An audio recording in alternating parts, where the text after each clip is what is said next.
Hey everybody, what's up and welcome back to today's video guys. And today guys, I'm going to go ahead and be showing you how to duplicate a page in Squarespace.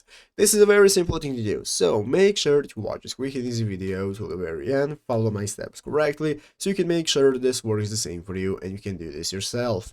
But yeah guys, let's get straight into it. So the first thing you want to do is to go ahead and open up the official Squarespace website right here, squarespace.com if you're not already, and after opening it up, you'll be greeted by this main page right here, which is the home page where you want to go ahead and log into your account. So go ahead and log into your account, after which you'll be greeted by your dashboard right here, under which you can find all the websites you can access. And what we want to do is to go ahead and open up the website where we want to duplicate a page. So click the website button right here. That's going to open up my page right here. And now I can see all the options I can get started with accessing, such as my pages right here, my products, content, and so on.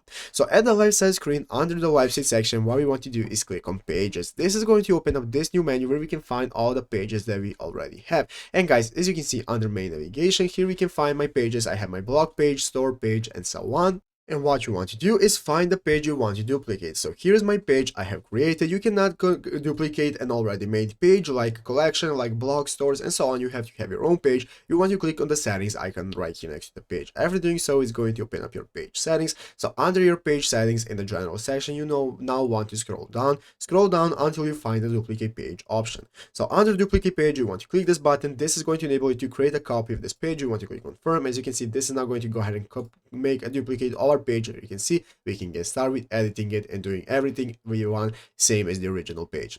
But yeah guys, basically that is how to do it. So I hope this video was helpful. If it was, make sure to leave a like, subscribe to the channel. See you guys, thanks for watching, take care, and bye.